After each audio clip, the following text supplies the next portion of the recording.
Lah, alhamdulillahilladzi akramana bil iman wa a'azzana bil Islam wa rafa'na bil ihsan. Mari kita syahadat salawat dan istighfar sama-sama.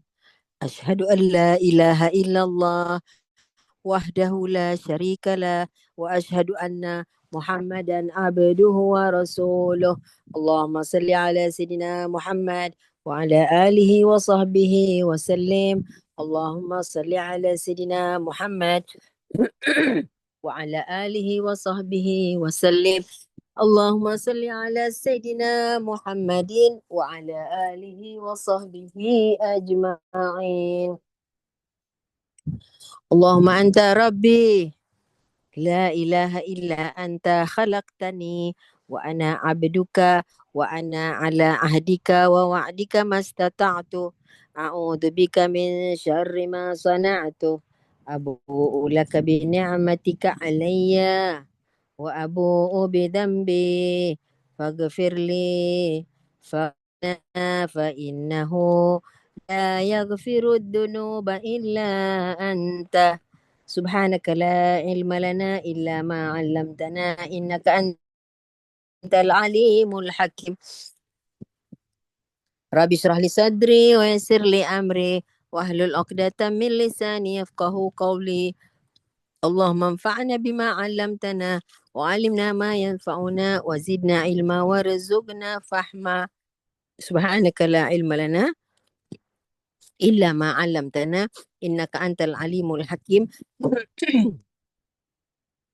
Rabbi shrah li sadri wa yassir li amri wahlul 'uqdatam min lisani yafqahu qawli. Allahumma anfa'na bima 'allamtana wa 'allimna ma yanfa'una wa zidna ilma warzuqna fahma. Allahumma barik lana fi Rajab wa ballighna Sya'ban wa ballighna Ramadan. Allahumma sallimna li Ramadan wa sallim Ramadan lana wa tasallamhu minna mutaqabbala. Taqabbalallahu minna wa minkum. Minna wa minkum taqabbal ya karim. Alhamdulillah, dengan izin Allah Subhanahu Wa Taala dikumpulkan kita pada hari ini di taman-taman syurga di alam maya melalui platform Zoom. Semoga semua niat sudah diangkat ke langit. Tinggallah perbuatan yang kita lakukan atau amal yang sedang kita jalankan hari ini. Semoga Allah redha kepada niat dan amalan kita. Kali ini kita meneruskan aktiviti yang sudah kita tetapkan sejak tahun 2025. Selamat memasuki tahun 2026. Kita masuk dengan islah. Kita tinggalkan 2025 dengan ibrah. Apa maksud? Meninggalkan 2025 dengan pelajaran, mengambil pengalaman-pengalaman, tinggalkan yang tidak bagus dan jangan diulang pada 2026.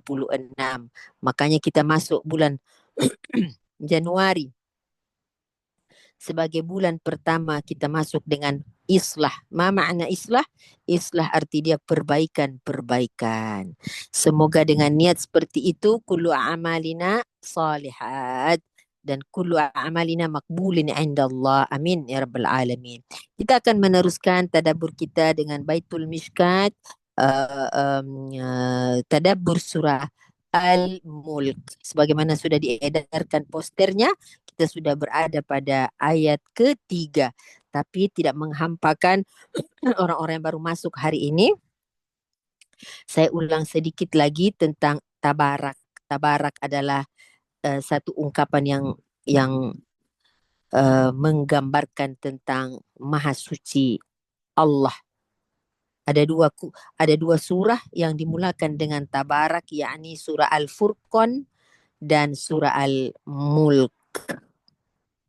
Surah Al-Furqan dan surah Al-Mulk. Kalau surah Al-Furqan membicarakan tentang Furqan, yakni Al-Quran itu sendiri, dan surah Al-Mulk membicarakan tentang kekuasaan Al-Malakut, Allah punya kekuasaan, yang mana tabarakalladzi biyadihil mulku, kekuasaan Allah berada, kerajaan Allah langit dan bumi, biyadihil mulk, di tangannya, di semua dalam cakupan kekuasaan Allah, dan atas segala sesuatu, wa huwa ala kulli syai'in qadir. Maksudnya berbicara tentang sebuah kerajaan. Ya Allah, Kita kalau raja di Malaysia, kita tidak bisa menguasai Thailand. Betul tak? Kita raja di Malaysia. Bila kita jalan-jalan di Thailand, tak ada orang anggap kita raja. Betul tak? Tapi Allah tidak begitu. Kerajaan Allah meliputi malakutis samawati wal ard. Malakutis samawati wal ard. Wa huwa ala kulli syai'in qadir. Seorang raja, walaupun dia raja yang begitu disayangi oleh rakyatnya, tapi kalau ada salah satu panglima, salah satu hulu balangnya sakit, dia tidak bisa menguasai kesihatan hulu balang itu. Kalau satu daripada hulu balangnya, prajuritnya enggan untuk datang pada hari bekerja, dia tidak bisa memaksa. Mungkin dia sakit, maka kekuasaan raja tidak berada pada sang prajurit tersebut. Menunjukkan betapa terbatasnya kekuasaan kita. Tapi Allah setiap hari menyuruh kita membaca Maliki Yaumiddin. Allah itu Maliki, penguasa di hari pembalasan.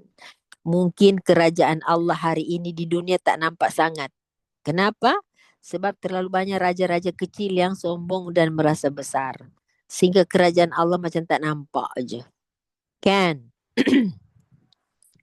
Tapi ingat, raja kalau dia tidak memakai baju sebagai seorang raja, maka orang tak tahu dia pun raja.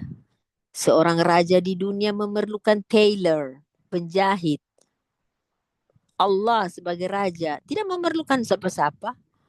Tetapi seorang raja di muka bumi dia memerlukan taj. Taj ialah crown, mahkota sebagai seorang raja. Dia memerlukan dinobatkan, ditabalkan menjadi raja. Pengakuan Allah itu sebagai raja penguasa tak payah orang akui pun.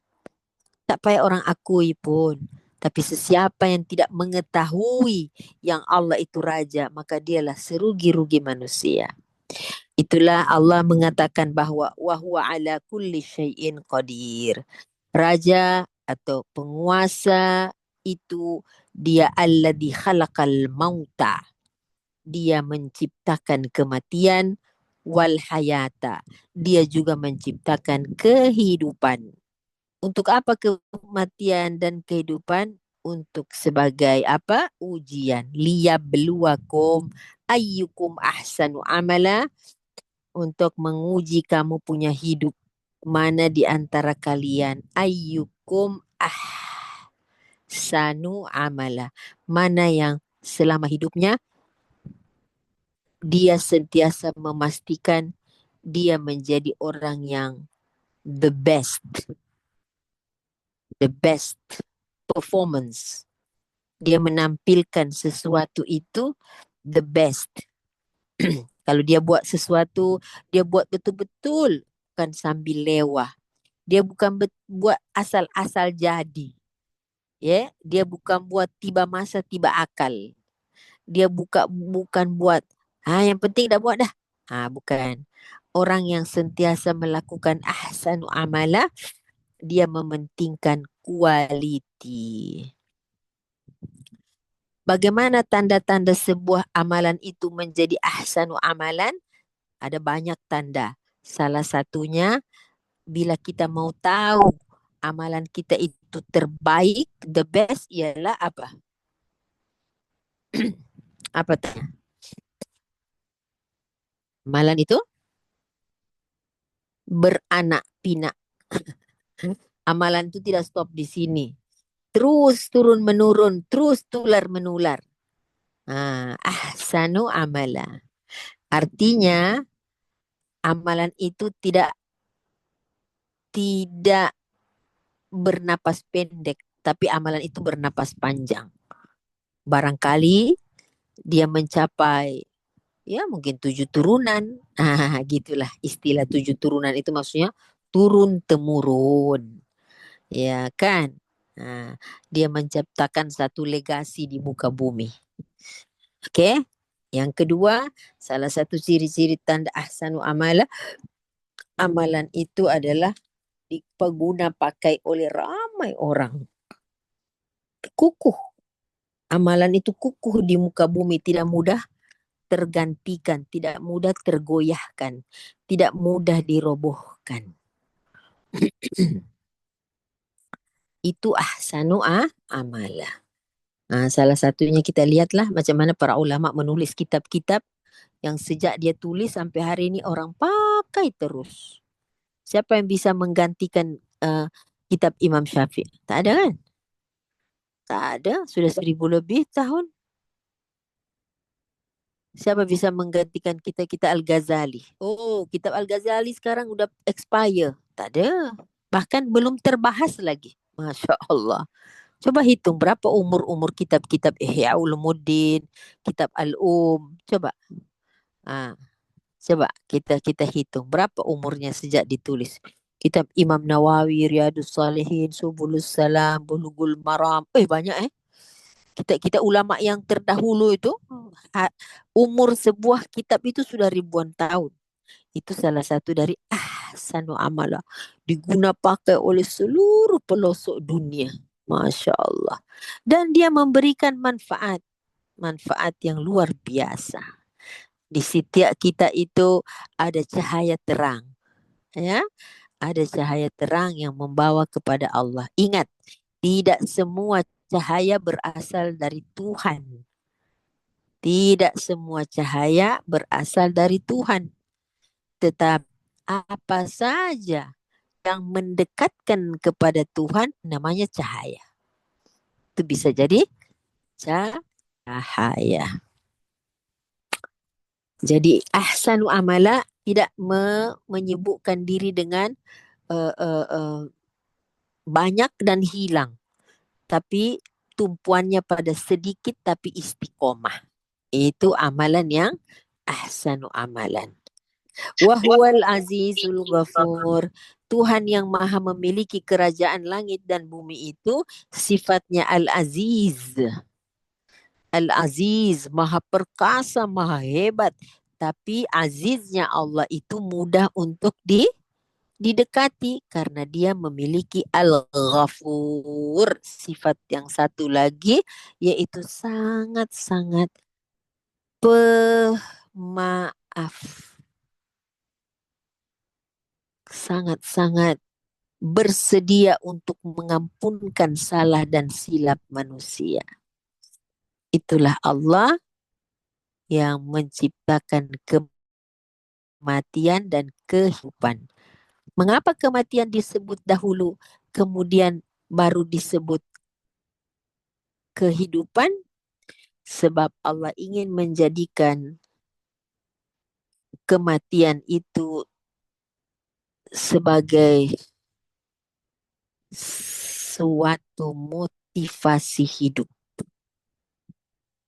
Kematian tidak boleh dijadikan ketakutan, walaupun semua orang takut mati, tapi Allah sedang mendidik kita masing-masing, ya, untuk menjadikan mati sebagai motivasi. Para ulama sufi mengatakan kematian adalah sebuah hari raya. Hari raya siapa? Hari raya orang yang dimatikan karena dia telah bebas daripada bebanan-bebanan dosa di muka bumi. Hari di mana dia telah dipersilahkan menjadi tetamu Allah. Hari di mana dia akan bertemu dengan Sang Maha Pencipta. Dan subhanallah, itu para ahli sufi melihat kematian adalah sebuah apa ibu-ibu? Hari raya, hari pertemuan. Hari kegembiraan. Jadi dalam perkara ini Allah nak jadikan bahwasanya kematian, kehilangan mendidik manusia itu untuk berhenti daripada dosa, ditamatkanlah segala penderitaan di muka bumi, ditamatkanlah segala penantian-penantian dan berhujung pada pertemuan dengan Sang Pencipta. Itulah sebabnya dikatakan hari raya adalah hari kegembiraan, kematian adalah hari kegembiraan, ya. bukan bagi jasad kita, bukan bagi jasad, tapi bagi rohani, bagi ruh kita yang pulang dan rindu menghadap Allah Subhanahu wa taala. Jadi kita pula membaca surah Al-Mulk itu semua punya matlamat apa? Sesuai dengan penamaan yang Rasulullah berikan, yakni minal Quran thalathuna ayat. Dalam Al-Quran ada 30 ayat. Syafa'ah sebagai salah satu syafa'ah li rajulin hatta ghufira lahu wa hiya tabarakalladzi. Itu satu hadis yang diriwayatkan oleh Imam Abu Dawud. Di dalam Al-Quran ada 30 ayat, dia sebagai pelindung. Ya, perlindungan kepada kita seorang manusia yang apabila membaca dapat membuka peluang pengampunan kepada dirinya. Sebab itu nama lain dari surah Al-Mulk ialah Al-Mani'ah. Al-Mani'ah, penghalang siksa kubur bagi para yang membacanya, dan Al-Munjiat, meloloskan sang jenazah dari adab kubur. Kita masuk pada ayat ketiga. Allah yang Al-Aziz tadi, ya, biasanya istilah Al-Aziz adalah nama, salah satu nama di dalam Al-Husna yang kita laung-laungkan tadi. Ya, Al-Aziz. Penamaan Al-Aziz Allah kasih pinjam sama kita. Sebab itu raja-raja Mesir yang baik-baik dipanggil Al-Aziz. Raja yang mengambil Nabi Yusuf sebagai anak angkat dalam Al-Quran dipanggil Al-Aziz, diistilahkan dengan Al-Aziz. Jadi ada nama-nama Asmaul Husna yang Allah pakaikan kepada, izinkan boleh dipakai oleh manusia. Ada yang tak boleh, ada yang boleh. Salah satunya ialah Al-Aziz, yang maha perkasa, gagah, ya. Tapi dalam keperkasaannya dan kegagahannya terselit sifat yang sangat-sangat menggambarkan perlindungan kepada umat manusia, yaitu dia sentiasa menawarkan Al-Aziz. Ya, Masya Allah. Dia sentiasa menawarkan gufran, ya, memperlihatkan, menunjukkan pengampunannya. Ya, maklum kita manusia banyak kekurangan, tapi Allah bersedia menutup kekurangan itu. Salah satu kekurangan kita ialah suka buat dosa. Dan bila buat dosa tak tahu dosa, tak tahu itu diri, tak tahu diri yang itu dosa. Bila kita tak tahu diri dengan dosa, ada chance terjadi pengulangan kepada dosa tersebut. Dan setiap kita pasti buat dosa itu bukan satu kali. Barangkali ada yang membuat dosa sama tapi ulang-ulang. Ada yang membuat dosa kecil ulang-ulang. Dan yang paling malang nasib, kita tak rasa itu dosa. Ya, itu malang nasib. Tapi Allah yang maha mengetahui, dia memproklamirkan dirinya sebagai Al-Ghafur. Dia akan tutup semua kejahilan, kekurangan, kecacatan dalam amalan kita. Itulah Raja yang kita harapkan untuk menjadikan kita sebagai hamba-hambanya yang diampunkan. Nah, Tuhan tersebut menamakan dirinya dengan Al-Aziz dan Al-Ghafur. Dia memaparkan tentang kedahsyatannya itu. Alladzi khalaqa sab'a samawatin tibaqa. Tuhan itu, ya, dia telah menciptakan 7 lapis langit tibaqa, berlapis-lapis. Saya rasa kita di semua yang hadir ini tak pernah melihat lapisan pertama. Ya kan? Ayat ini belum bisa dibuktikan, Ibu-ibu. Siapa yang sudah bisa membuktikan langit berlapis-lapis? Belum ada lagi. Ya, karena bila kita naik kapal terbang pada ketinggian yang kita pernah menaiki sebuah pesawat 37.000 kaki, ibu-ibu melihat lapisan apa? Kan kosong tuh. Ya paling awan je. Bukan itu maksudnya. Lapisan pertama macam mana? Lapisan kedua macam mana? Macam mana lapisan ketiga? Macam mana yang Nabi Muhammad SAW Mi'raj? Langit pertama jumpa Nabi Adam. Langit kedua jumpa Nabi siapa? Nabi siapa? Nabi Idris. Kemudian Nabi siapa? Nabi Yusuf, Nabi Harun, ya, Nabi Yahya, Nabi Isa. Subhanallah. Mana itu yang dimaksudkan sab'a samawatin tibaqa? Kita tak mampu memikirkan secara logik. Karena besarnya kuasaan ini, sehingga Allah berkata, Ma tara fi khalqir rahmani min tafawut. Bila kamu melihat kekuasaan Allah tentang langit, tentang ciptaan, saya persilakan kalian melihat dalam penciptaanku ini, ada tak something wrong? Ada tak something yang imbalance atau yang tidak seimbang? Ada. Min tafawut. Ya kita susahlah nak menjawab ini walaupun Allah mempersilahkan kita untuk melihat ada tak terdapat kekurangan, kecacatan. Allah masih mempersilahkan kita mengkoreksi. Ibu-ibu, itu sifat macam mana tu? Contoh. Saya orang buta.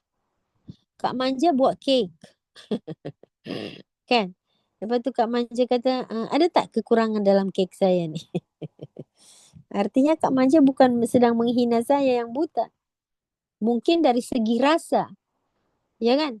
Mana saya nampak benda tu tak cantik kecantik kek tu. Tapi you feel kan kek tu. Jadi artinya Kak Manja tu masih menghargai saya sebagai seorang yang dimintai opinion, dimintai pendapat. Ya kan? Tapi kalau orang tu dia tak minta pendapat, ini kek saya, bagus tau, cantik, no comment. Tapi Allah Subhanahu Wa Taala, sudahlah kita tak nampak, dia persilahkan kita mengkoreksinya. Mata rafi khalqir rahmani min tafawut. Kamu nampak tak something yang tak kena, yang tak seimbang? Kita pun tak boleh nak jawab. Kemudian Allah kata, coba tengok balik sekali lagi. Farji'il basara hal tara min futur. Ulang lagi.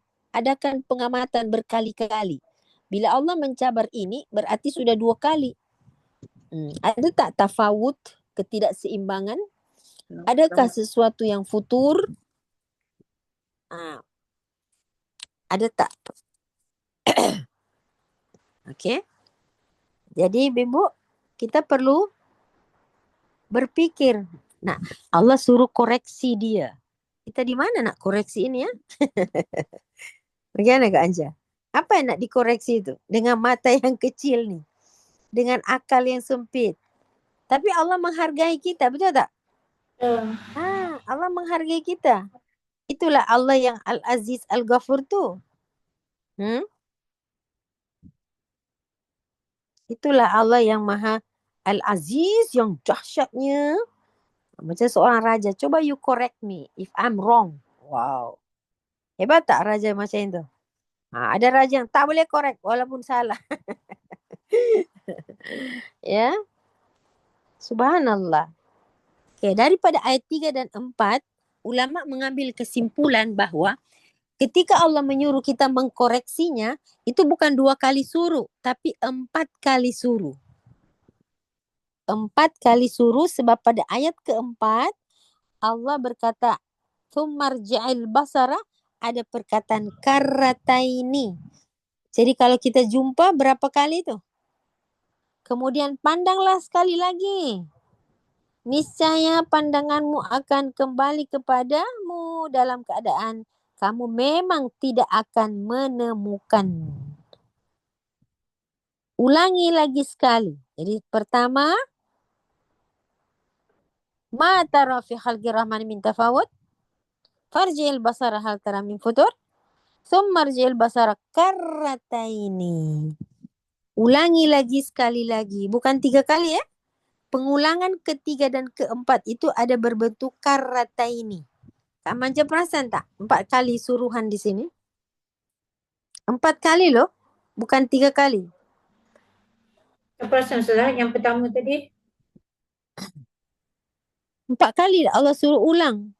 Okey, pertama ayat yang ketiga. Ma tara fi khalqir rahmani min tafawut. Ada tak you tengok benda yang tak seimbang? Lepas tu kita kata, ada tak ya? Lepas tu Allah kata, farji'il basar. Ulang balik. Hal tara min futur. Nampak tak yang tak seimbang? Kita pun belum we didn't get the answer. Betul tak? The answer kita dapat lah. Dah 2 kali dah. Di ayat 3 itu dah 2 kali. Kemudian ayat keempat, tsummarja'il basar. Kembalikan pandanganmu tu. Karrataini. Coba sebutkan terjemahan karrataini dalam Qurannya Kak Anja tu. karatanya 2 kali ulang. Berarti 2 campur 2 berapa? Uh, Ah. Karataini itu 2 kali ya. Jadi berarti 2 campur 2 4 lah.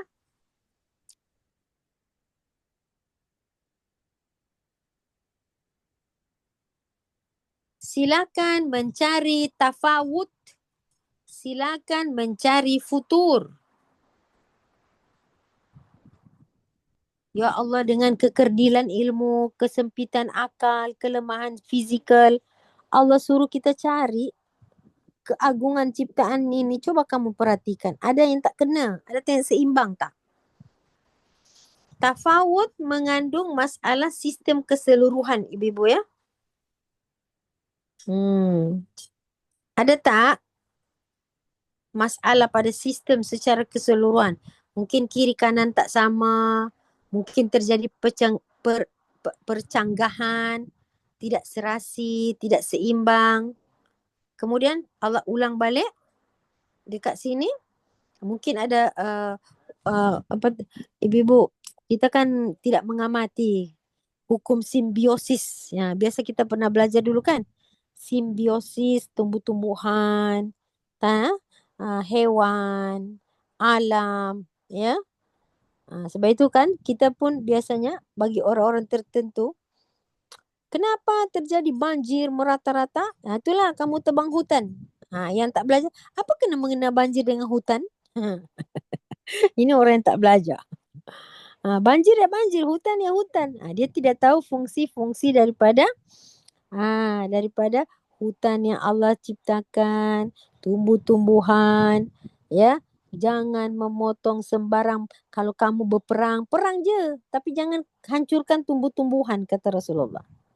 Jangan hancurkan pokok-pokok tu. Sama dengan jangan kamu hancurkan anak-anak dan wanita serta orang tua-tua. Adab berperang tu apa? Nabi kata mau perang-perang je. Tapi ingat, golongan budak-budak. Karena mereka generasi penerus. Golongan wanita. Sebab mereka adalah ibu. Ya, sumber datangnya manusia tu. Ya, orang tua-tua. Karena mereka masih dipakai doa-doa mereka. Subhanallah. Kemudian jangan menebang pohon.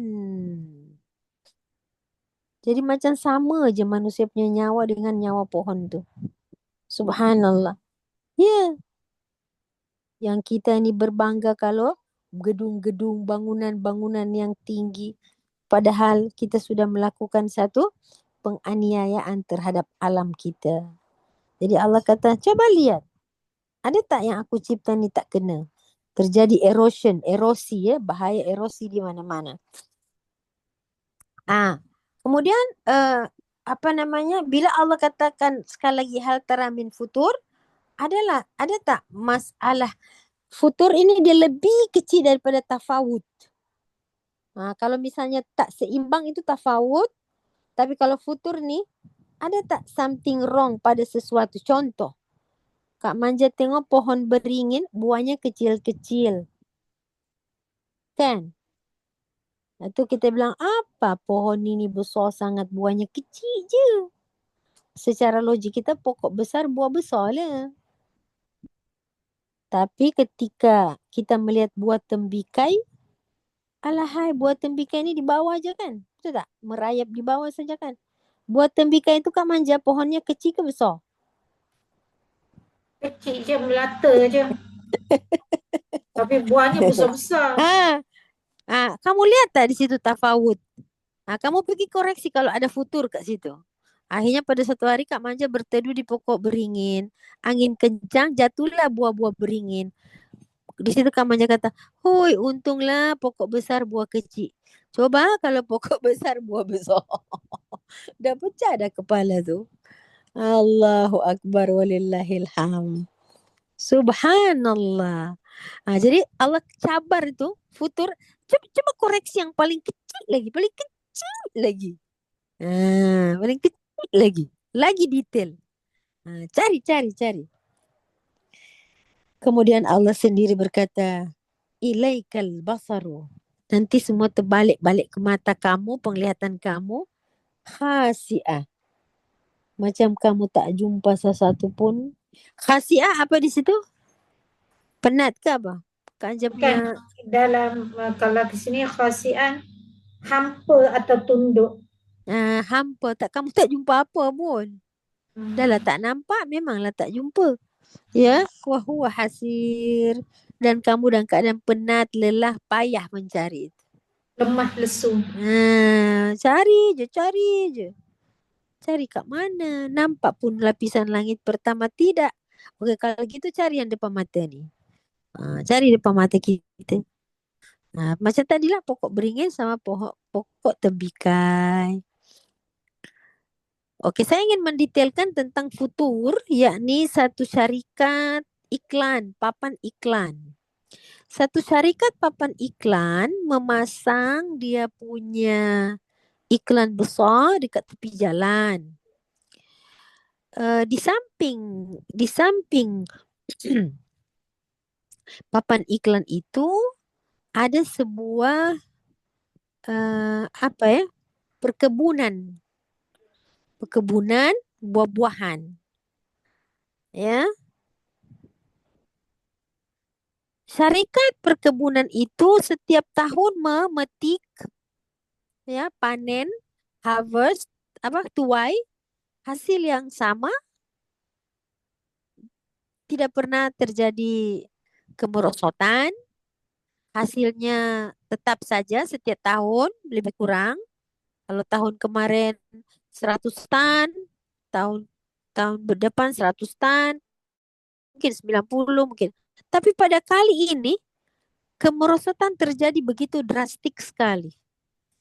Ya, ini biasanya 100 tan, dia telah berkurang menjadi 50 tan, 60 tan. Maka syarikat perkebunan itu mencari, apa sebabnya kita punya ini kebun sudah menurun hasilnya.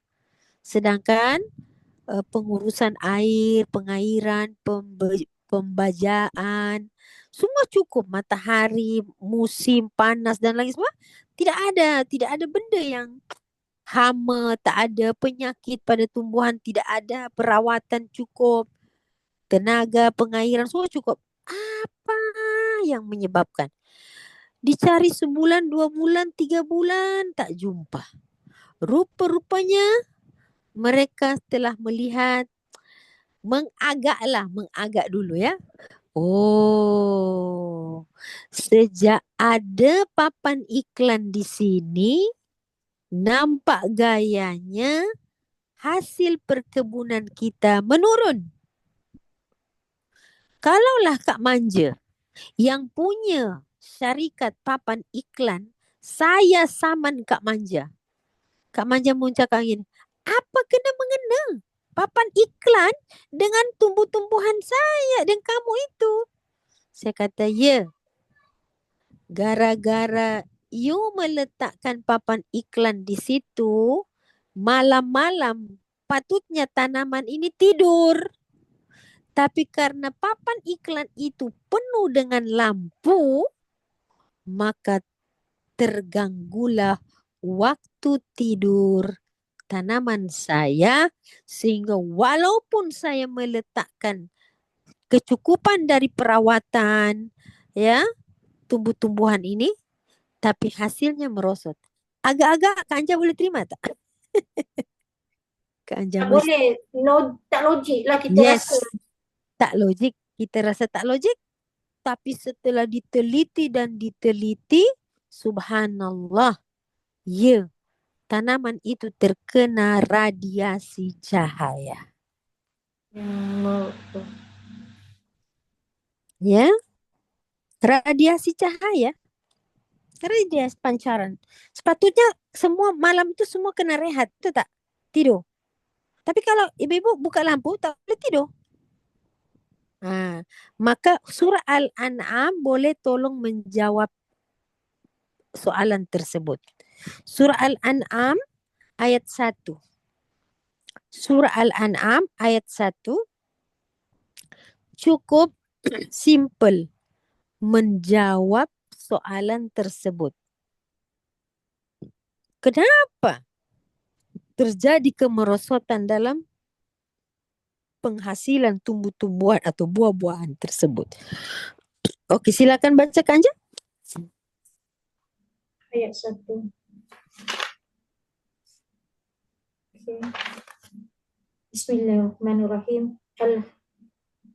Alhamdulillahilladzi khalaqas samawati wal ard wa ja'ala az-zulumati wan nur tsummal ladzina kafaru bi rabbihim ya'dilun. Dalil-dalil tentang keesaan Allah. Segala puji bagi Allah yang telah mencipta langit dan bumi serta mengadakan gelap dan terang. Namun orang kafir sekalipun dengan apa bukti ini tetap mempersekutukan Tuhan mereka, menyamakannya dengan sesuatu yang lain. Okey, bila sebut Alhamdulillah, berita selepas Alhamdulillah itu musibah ke nikmat? Alhamdulillah, nikmatlah Ustazah. Okey, sebutkan 4 nikmat dalam ayat pertama. Okey, menciptakan langit, bumi, mengadakan gelap dan terang. Berarti gelap itu nikmat ke musibah? Gelap tu nikmat lah kalau di sini. Kalau untuk tumbuhan tu contoh tadi, maknanya untuk tumbuhan itu berehat tanpa gangguan. Ya, bukan cuma untuk tumbuhan. Kita pun kalau tidur dengan terang, apa jadi? Betul. Coba ibu tengok. Hari ini, lampu di mana-mana. Bandingkan dengan orang dulu-dulu. Lampu kurang. Orang dulu-dulu anaknya ramai tak? Ramai saja gelap. Ya tak? Lampu tak menyala sampai siang kan? Kalau kita kan lampu yang sini lampu, sana lampu, ini lampu. Sana cahaya, sini cahaya. Coba tengok. Itu kajian. Ini bukan kelakar. Ini benda yang saya belajar dulu. Jadi hikmah di sebalik Allah menciptakan terang dan gelap. Sebab itu ada alhamdulillahilladzi khalaqas samawati wal ard wa ja'alaz zulumat wan nur.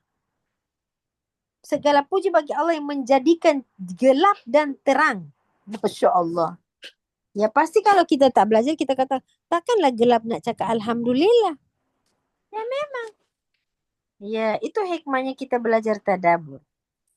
Subhanallah. Nampak ya? Subhanallah. Subhanallah, Allahu Akbar. Kalau tidak baca saja tak tahu apa. Jadi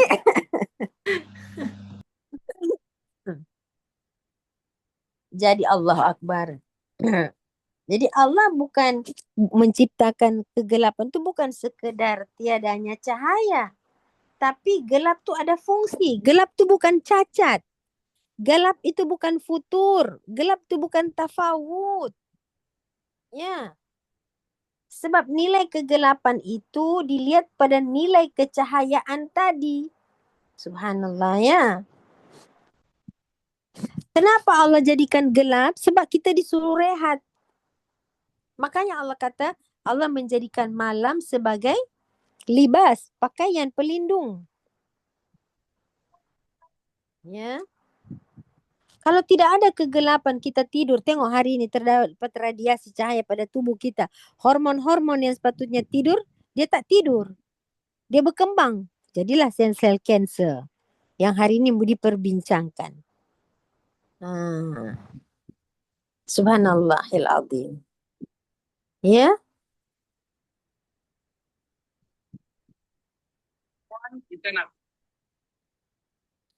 Jadi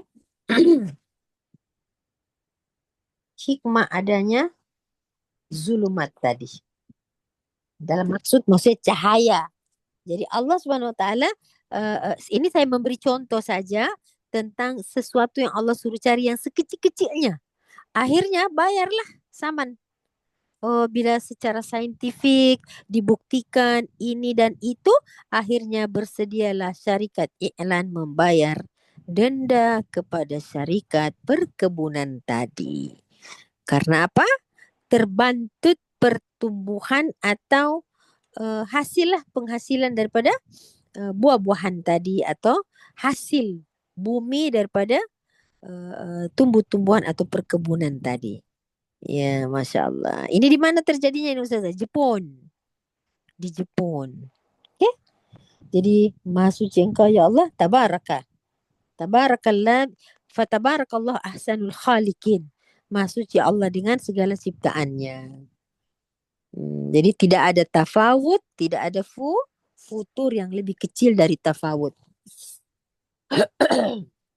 Okay, masuk kita pada ayat kelima. Walaqad zayyana as-samaa'a ad-dunya bimasabih. Sesungguhnya kami telah menghias zayyana. Zayyana, kami telah menghias langit dunia bimasabih, dengan lampu-lampu, dengan cahaya-cahaya, dengan arti masabih di sini, misbah itu lampu, tapi hal ini disebutkan masabih ialah bintang. Bintang macam lampu di langit kan? Waja'alnaha rujuman syayatin. Selain bintang itu sebagai hiasan, bintang juga dijadikan sebagai alat pelempar syaitan. Macam mana bisa jadi gitu? Bintang sebagai alat pelempar syaitan. Kemudian wa'atadna lahum adzabas sa'ir. Okey, untuk menjawab ini saya nak antarkan ibu-ibu ke surah berapa Sekejap ya. Saya cek dulu surah 37 kalau tak silap tu. Ayat 6. Jom ibu-ibu kita tengok ayat surat ke-7 ayat 6. Betul lah. Jom. Surat Saffat. Surat 37 ayatnya ayat 6. Coba baca Kak Anja. Seperti ke surah ke-7. Ya, saya.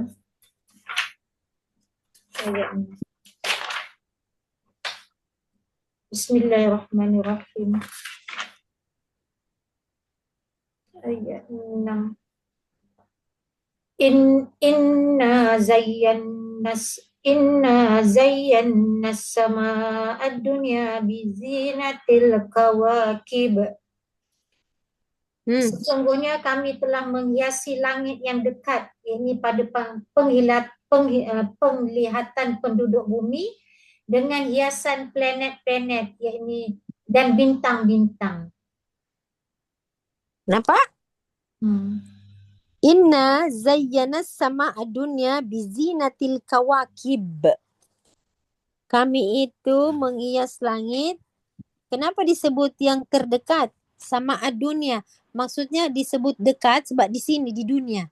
Artinya, mata kita, kalau saya pernah belajar, mata kita ni kalau bisa melihat ke langit dan melihat pada musim bintang semua timbul, biasanya musim bulan purnama kan banyak bintang kan ibu-ibu, itu mata kita tanpa alat dia bisa menangkap 9.000 bintang Ush. tanpa alat. Macam mana ditahu? Ya, cuma kita tidak bisa menghitungnya. Macam kita tengok rambut kita itu kan kita boleh nampak. Macam kita tengok pasir, kalau bisa dihitung secara kasar. Jadi tangkapan mata itu berbeda dengan bila kita menggunakan teleskop. Ya.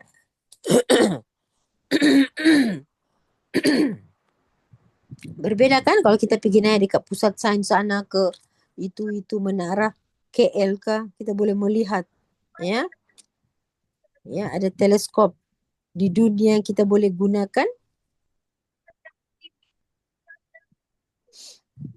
Maka secara mata yang naked eye bisa menangkap lebih kurang 9.000 bintang. Subhanallah. Selain daripada teleskop yang kita gunakan ibu-ibu, ada macam-macam jenis teleskop ya ibu-ibu ya. Yang kita biasa dengar tu teleskop Hubble, ya, Hubble. Ya, yang bisa menangkap benda-benda langit. Besarnya teleskop itu sehingga dikatakan oleh surah ini sama dunia. Artinya langit yang paling rendah sekali.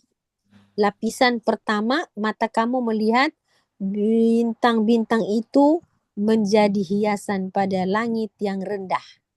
Rendah-rendah pun sudah 50.000 kaki kita tak boleh nampak dia punya pencapaian yang the last lapisan ya, level. Sebab dia masih luas lagi. Bizinatil kawakib. Bizinatinil kawakib. Kemudian ayat berikutnya, ibu-ibu perkataan al-kawakib di situ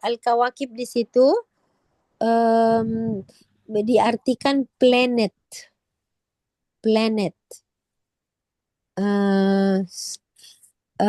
Di dalam Al-Quran ini, kalau ibu-ibu nak tahu, perkataan bintang dalam Al-Quran disebutkan dengan 3 istilah. Perkataan bintang disebutkan dengan 3 perkataan atau istilah. Pertama, najm. Najmun, jamaknya nujum. Kemudian kaukabun, jamaknya kawakib.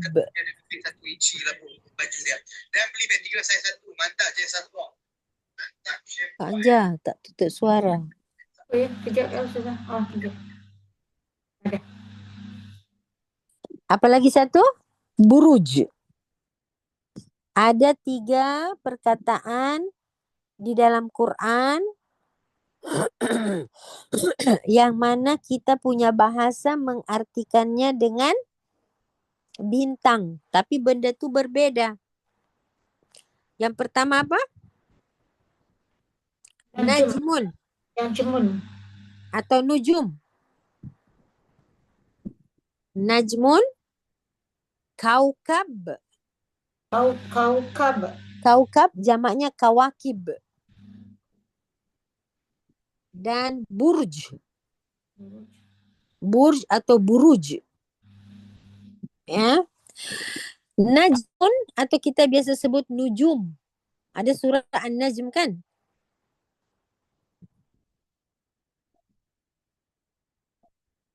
Ibu-ibu, di antara 3 benda ni, Najmun adalah number 1 sebab dialah bintang yang memancarkan cahaya. Ya, bintang yang bertaburan banyak dan dia memantulkan cahaya. Dan cahaya yang dipantulkan oleh bintang itu digunakan oleh manusia untuk sebagai penunjuk arah. Penunjuk arah.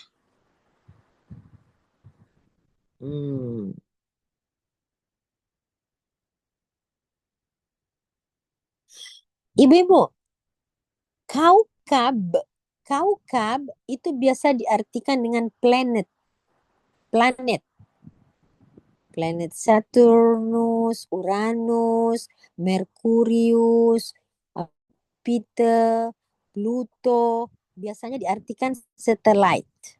Kaukab itulah, dia tidak mempunyai cahaya sendiri. Tapi kalau najm, dia mempunyai cahaya sendiri.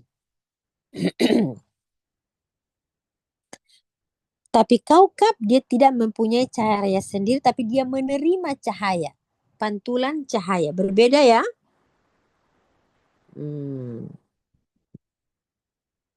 Dan satu lagi dipanggil buruj atau burj. Ada surah Al-Buruj. Surah Al-Buruj ini dia merujuk kepada kelompok-kelompok atau gugusan-gugusan bintang itu sendiri. Ya, susunannya teratur. Ada yang membulat, ada yang berupa bentuk-bentuk. Jadi dikatakan buruj itu dia tersusun, terstruktur. Ya, subhanallah. Macam kita sebut apa namanya itu? Gugusan Milky Way, Andromeda, itu ya, supernova, macam-macam gugusan-gugusan bintang di langit. Berbeda kan? Masya Allah, luar biasa Kak Anja. Subhanallah, luar biasa. Ya, jadi di antara tiga istilah itu ulama berkata yang memancarkan cahaya adalah najm. So yang kita tengok itu bercahaya di langit, bimasabiha, itulah najm.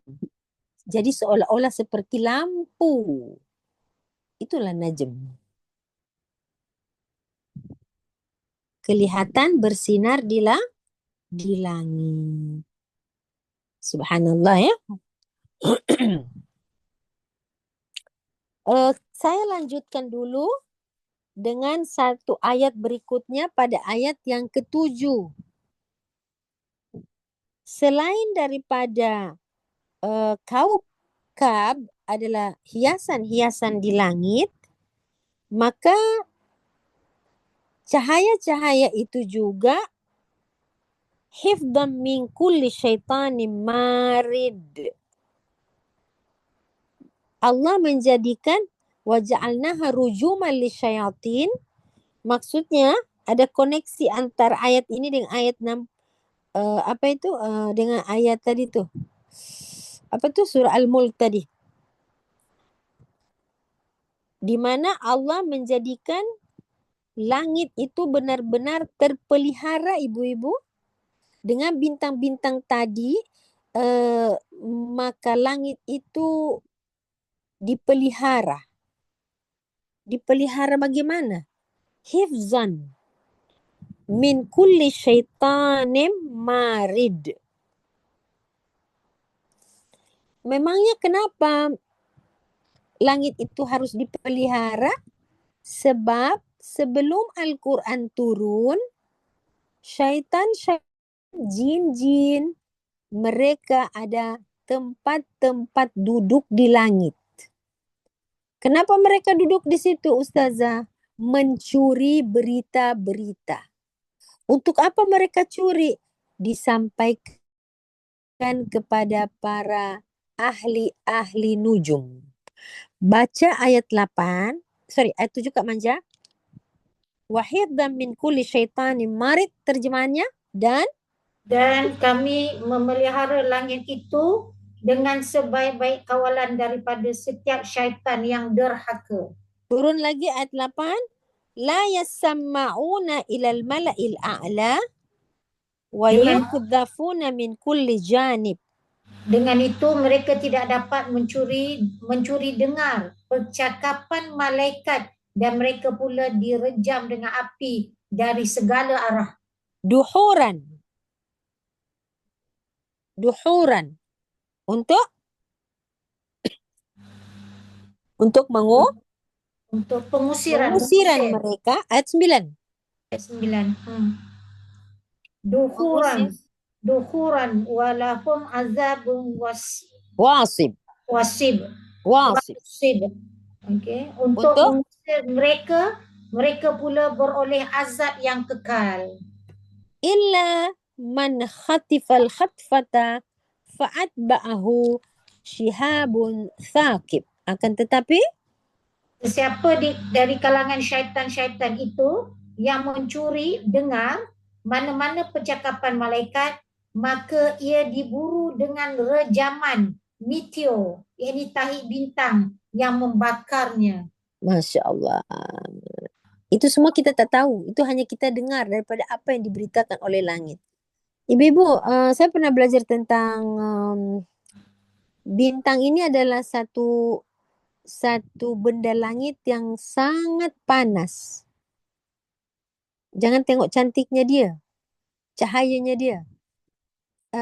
Allah mendekatkan matahari kepada kita dan dikatakan bahwa matahari adalah bintang terdekat.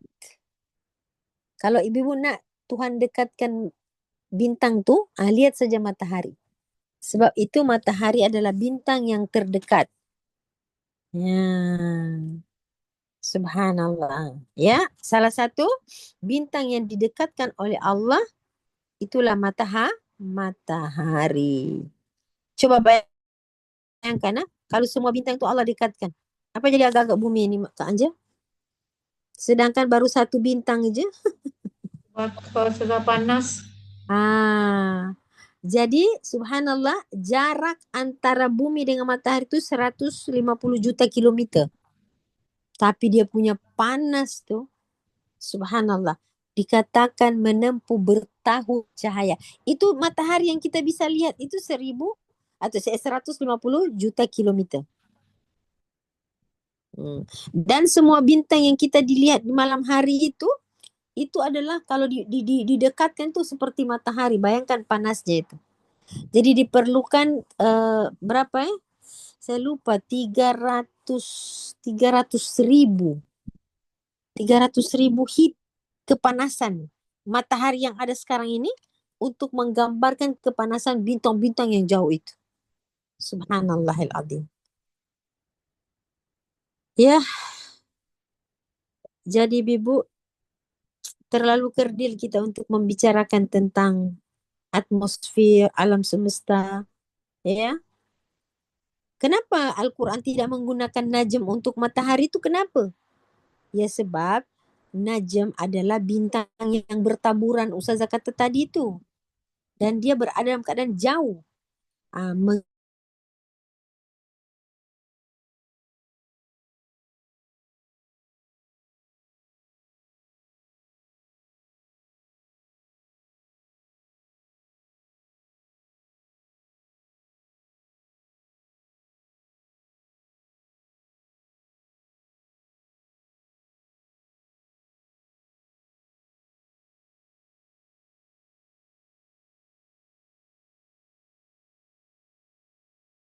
Astagfirullah. Habis dah. tersilap. Jadi bintang-bintang yang kita tengok jauh tu najm itu fungsinya menghias langit malam. Tapi matahari yang didekatkan ini untuk menghidupkan bumi. Berbeda kan? Kan fungsinya ada lain. Bukan klasifikasi, bukan mengklasify, tapi menyatakan ja'ala. Ja'ala ini menyatakan pemanfaatannya. So Al-Quran mendahulukan function, bukan klasifikasi. Ya, sebab Allah nak klasifikasi macam mana pun, ibu-ibu, kita manusia tak mampu nak mengambil ilmu tersebut. Tapi bila Allah menjelaskan fungsi, on the spot kita faham. Jadi selain bintang-bintang tadi menjadi zina, artinya hiasan, masabih, langit, dia juga menjadi alat pelempar syaitan. Nah, jadi bintang-bintang yang jauh hanya menghiasi malam. Tapi matahari yang didekatkan, Allah dekatkan bintang yang satu ini sebab dia tugasnya apa? Fungsinya menghidupkan bumi. Kalau tidak ada matahari, matilah bumi ini. Fungsi matahari itu kenapa didekatkan? Menentukan peredaran waktu. Supaya kamu ada waktu-waktu ibadah, waktu tidur, waktu bekerja, waktu berpuasa. Masya Allah ya. Nah, yang paling dekat itulah yang banyak jasanya. Ya kan? Nah, jadi secara saintis, matahari adalah bintang terdekat. Al-Quran menggambarkan sebagai satu roda perputaran waktu.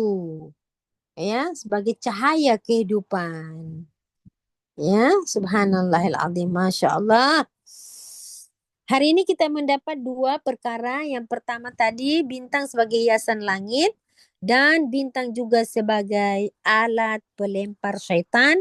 Kenapa syaitan dilempar? Sebab mencuri apa? Berita-berita langit. Letak dalam surah Al-Mulk, surat Sofat ayat 6 sampai ayat 10. Okey, kita akan masuk kepada satu ayat lagi, Ibu. Sekejap. Saya cari sebentar.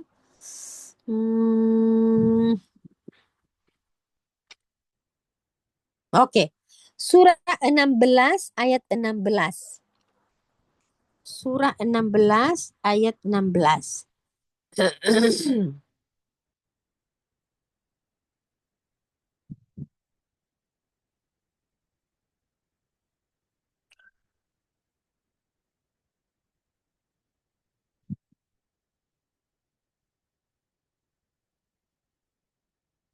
Baca. Baik, bismillahirrahmanirrahim. Wa alamat wa bin najmi hum yahtadun. Masya Allah. Dan dia menciptakan tanda-tanda petunjuk jalan dengan bintang-bintang pada waktu malam. Mereka dapat mengetahui arah yang hendak dituju. Masya Allah. Jadi apa fungsi ketiga? Bintang Petunjuk itu arah. sebagai alamat. Wa bin najmi hum yahtadun. Wa bin najmi hum yahtadun. Dengan bintang itu, bintang sebagai penunjuk arah. Jadi manusia tidak bisa tersesat di darat, tidak juga di lautan sebab ada bintang sebagai kompas. Jadi Allah tunjuk jalan secara apa ya? Melalui satu bentuk yang non physical. Kalau yang physical, itulah bintang tu kita boleh lihat. Yang non physical, Quran juga diartikan sebagai satu cahaya yang menunjuk ke jalan kerohanian. Jamuan-jamuan Al-Quran sebagai jamuan. Luar biasa ya Kak Anja, hebat ya. Pagi tadi kau Ustazah sebut Al-Quran sebagai jamuan tu. Ya, jamuan Allah untuk rohani kita. Subhanallah. Nah, saya teringat satu surat nih. Surah kalau saya tak silap ingat ni surah Al-Hijr kalau tak silap itu ya. Surah Al-Hijr.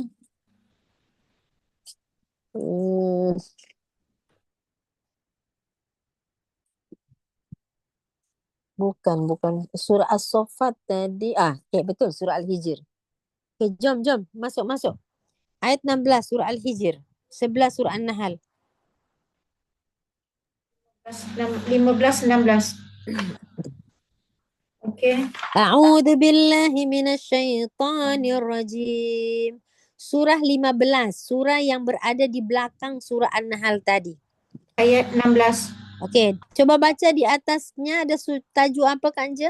Kekuasaan Allah Subhanahu wa taala meliputi alam semesta. Wa laqad ja'alna fis sama'i buruja. Artikan? Dan demi sesungguhnya kami telah menjadikan di langit bintang-bintang. Tapi dia pakai burujan. Buruj. Maksudnya gugusan. Bintang. Jadi kadang kita melihat bintang itu satu biji. Kadang kita melihat berkelompok satu gugusan. Itu buruj. Walaupun dari jauh kita boleh nampak dia punya cahaya. Yang kedua, وَزَيَّنَّاهَا لِلنَّاظِرِينَ. Dan kami memperindahkan langit itu bagi orang yang melihatnya. Masya Allah. Macam seiring kan ayat ni? وَحَفِظْنَاهَا مِنْ كُلِّ شَيْطَانٍ رَجِيمٍ. Dan kami pelihara urusan langit itu daripada setiap syaitan yang direjam, yakni yang dilaknat. إِلَّا مَنِ اسْتَرَقَ السَّمْعَ. Kecuali syaitan yang mencuri-curi dengar percakapan malaikat di langit. فَأَتْبَعَهُ شِهَابٌ مُبِينٌ. Maka ia diburu oleh pancaran api yang nyata kelihatan. Tentu ada yang bertanya, Ustazah, kenapa setan-setan itu mencuri-curi berita? Ya, sebab Baru dia akan mensampaikan kepada para dukun, ahli-ahli nujum. So Allah putuskan dekat situ. Untuk apa dia mencuri? Dia mencuri dengar. Untuk disampaikan kepada para bomo, para ahli-ahli. Apa itu? Tukang tilik. Tukang tilik. Nujum. Tukang tilik nasib manusia. Sebab itu dijadikan bintang-bintang sebagai alat pelempar syaitan. Jadi syaitan itu mencuri berita-berita langit untuk disampaikan kepada para penyihir. Tukang-tukang ramal. Ya, ahli nujum. Last saya tutup ayat ini dengan surah jin. Surah surah Al-Jin, surah 72 Ibu. Surah Al-Jin. Surah Al-Jin. 72. Okey, Ustazah. Ayat semua. Jin.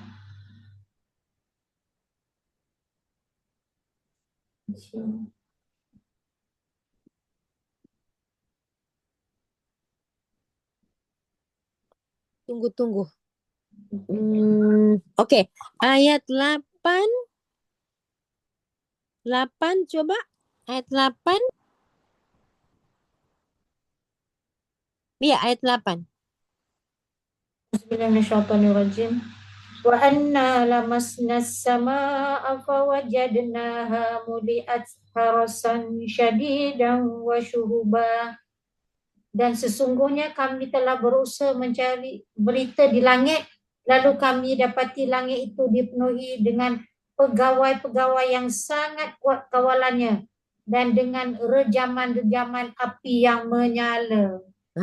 Dan itu dibenarkan oleh iblis itu sendiri, oleh para jin. Surah Al-Jin. Wa anna lamasna sama. Dulu kami pernah mengetahui, berarti menyentuh langit itu. Kami pernah sampai ke langit, kata jin. Dan kami dapati setelah Al-Quran itu turun, rupa-rupanya fawajadnaha muli'at harasan. Penjagaan yang sangat kokoh, harasan syadidan wa syuhuban. Tadi kan syihabannya maksud pelempar ya. Ada ulama mengartikan meteor itu alat pelempar syaitan, termasuklah guruh, ra'ad atau barqa. Dan barq. Okey, lihat ayat 9. Wa anna kunna naq'udu minha maqa'ida lis-sam'i. Artikan Kak Anja. Padahal sesungguhnya kami dahulu dapat menduduki tempat-tempat di langit untuk mendengar percakapan penduduknya. Ini jin yang cakap ni, Ustazah? Iya, ini jin ni, cerita jin ni. Dulu kami ada maqa'ida lis-sam'i. Ada tempat-tempat duduk kita orang boleh dengar perbualan para malaikat tu. Kita boleh dengar apa perbualan para malaikat. Nanti kita sampaikan pada bomo-bomo tu kat bawah tu. Kita ada satu space dekat sana. Maqa'ida lis-sam'i. Faman yastami'il an yajid lahu shihabar rasada. Tetapi sekarang sesiapa yang cuba mendengar, tentu akan menjumpai panahan api yang menyala, yang menunggu, yang memerhatikannya. Nah, apa yang dimaksudkan faman yastami'il an? Al-an di situ apa? Sekarang. Tapi sekarang siapa-siapa yang coba dia mendengar-dengar berita tu, maka dia akan terkena syihaban rasada. Sekarang itu maksudnya apa? Semenjak Nabi Muhammad diutuskan. Oh, Nah, sekarang dimaksudkan ialah sesudah atau semenjak Nabi Muhammad SAW diutus menjadi rasul, semua langit sudah ada hifdan, sudah ada kawalan. al-an tu salah ya. Now dah tak boleh lagi dah.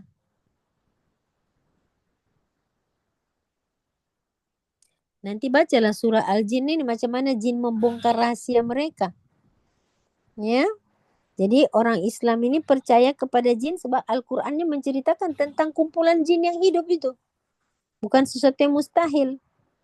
Ayat 10 dia berkata wa anna sesungguhnya la nadri, kami tak tahu pun. Dengan adanya penjagaan itu la nadri asyarrun uridu biman fil ardi am arada bihim rabbuhum rasyada. Kami tak tahu pun dengan alasan kenapa langit itu dijaga tu. Apakah keburukan yang dikehendaki bagi orang yang di bumi? Ataukah Tuhan mereka menghendaki kebaikan bagi mereka? Jadi kita mengimaninya saja. Sebab di antara kami juga, kata para jin, ayat 14 tu, ayat 11, wa anna minna salihuna. Okay, baca Kak Anja. Di antara kami, di antara kami, di antara kejap.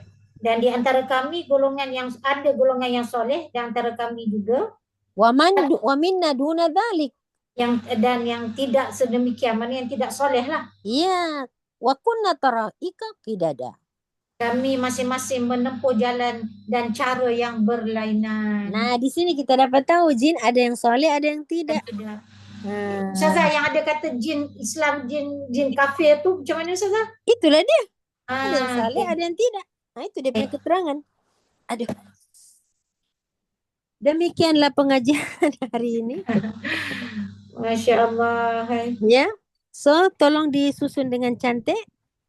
Beberapa surah yang saya kedepankan tadi tidak berjaya masuk ke ayat 7. Kita hanya berhenti pada ayat 5 dulu.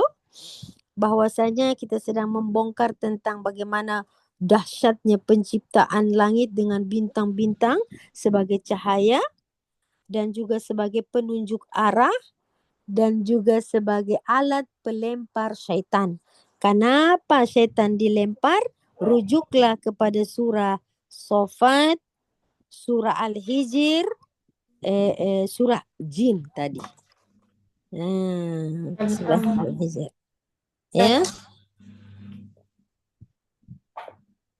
Diharapkan ibu-ibu dapat membaca lagi pada literatur-literatur yang lain. Semoga menambah lagi ke pemahaman kita terhadap Al-Quran ini dan menambahkan kecintaan kita untuk bertadabur lagi insyaAllah. Banyakkan membaca, semoga terbantulah pemahaman kita insyaAllah. Barakallahu li wa lakum fil Quranil azim. Hadanallahu ya wa yakum ajma'in wal asar innal insana lafi khusr illa alladhina amanu wa amilus solihat wa tawasaw bil haq wa tawasaw bis sabar. Subhanakallahumma bihamdika asyhadu an la ilaha illa anta ya rab nastaghfiruka wa natubu ilaihi. Sallallahu alaihi wasallam Muhammad wa ala alihi washabihi wasallam. Walhamdulillahi rabbil alamin. Assalamualaikum warahmatullahi wabarakatuh. Waalaikumsalam. Terima kasih Ustazah. Sama-sama Kak Anja, sama-sama ibu-ibu semua. Jumpa lagi insyaAllah. InsyaAllah.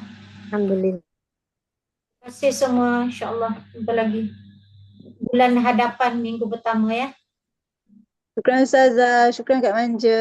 Syukran. Terima semuanya. kasih. Terima kasih Ustazah. Terima kasih. Terima kasih Ustazah. Assalamualaikum. Terima kasih Ustazah. Terima kasih Kak Manja. Terima kasih. Terima kasih. Ustazah, Kak Terima Manja. kasih. Ya, terima kasih Ika.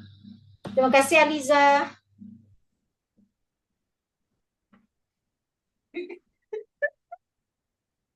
Terima kasih Kak Anja. Terima kasih Ustazah. Terima kasih. Terima kasih. Terima kasih Kak Anja. Terima kasih. Assalamualaikum. Assalamualaikum. Liza mana? Tutupkan aja Terima ya. kasih Ustazah. Terima kasih Kak Anja. Terima kasih, Ma.